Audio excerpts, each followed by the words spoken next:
Now we will see the transport in plants. Basically, plant transport three things in their body. One is the water and minerals from the soil and prepared food from the leaf to all the parts of the plant and hormones from the meristematic tissue. So first, how water is being absorbed from the soil. Let's see.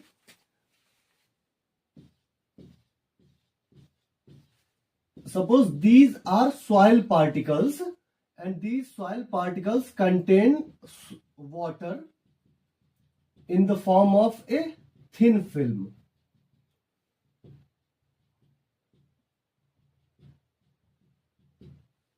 This is water film. These are soil particles. So the finest part, सबसे fine part जो होता है roots में, वो root hair होता है, which reach into soil particles and obtain water by the process of diffusion. So this is the root hair which reach soil particle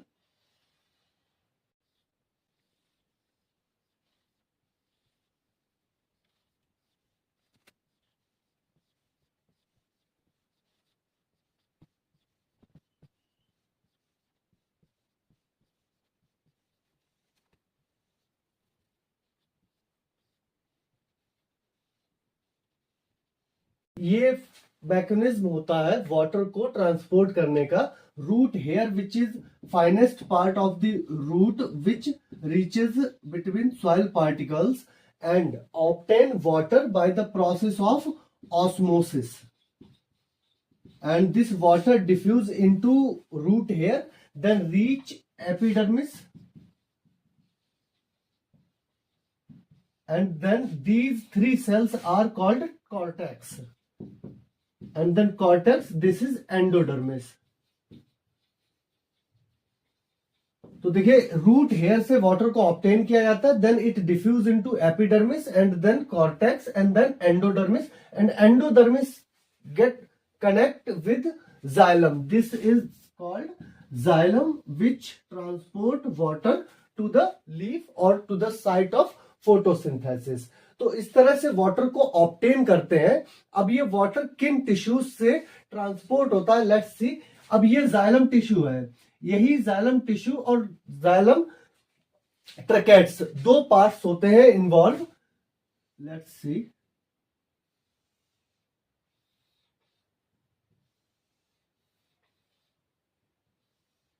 देखिए अगर अरेंजमेंट की बात करें तो ये कॉलमनर फॉर्म में अरेंज होते हैं हर एक प्लांट में, और इनकी जो वॉल्स होती हैं ये वॉल्स एक दूसरे से जुड़ी हुई नहीं होती हैं.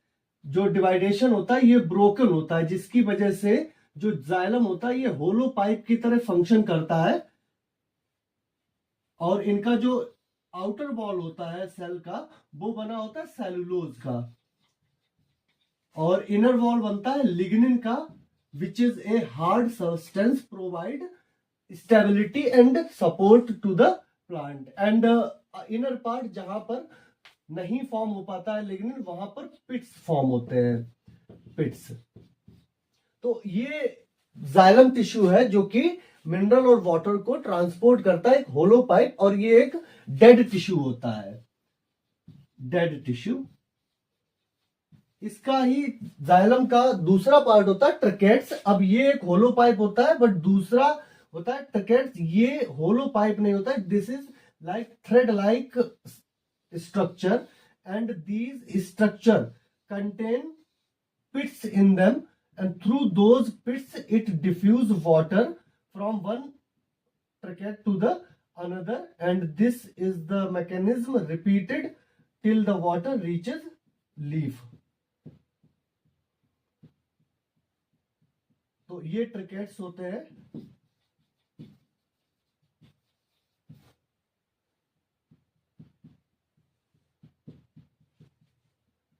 तो वाटर और मिनरल्स का जो ट्रांसपोर्टेशन होता है सॉइल से, वो जाइलम और ट्रिकेट्स की हेल्प से होता है. दूसरा, अब वाटर के और मिनरल्स के बाद ट्रांसपोर्टेशन जो होता है वो फूड और हार्मोन्स का होता है। फूड प्रिपेयर होता है ग्रीन लीफ में, और जो हार्मोन्स है वो मेरिस्टेमेटिक टिश्यू में फॉर्म होता है, जो ट्रांसपोर्ट किया जाता है पूरी प्लांट बॉडी में wherever it is needed. Let's see how it is being done और which tissue is involve in it.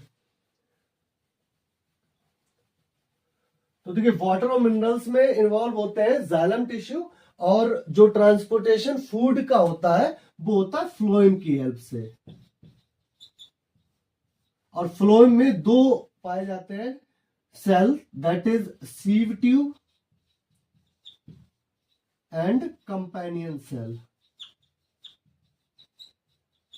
Late me draw the diagram.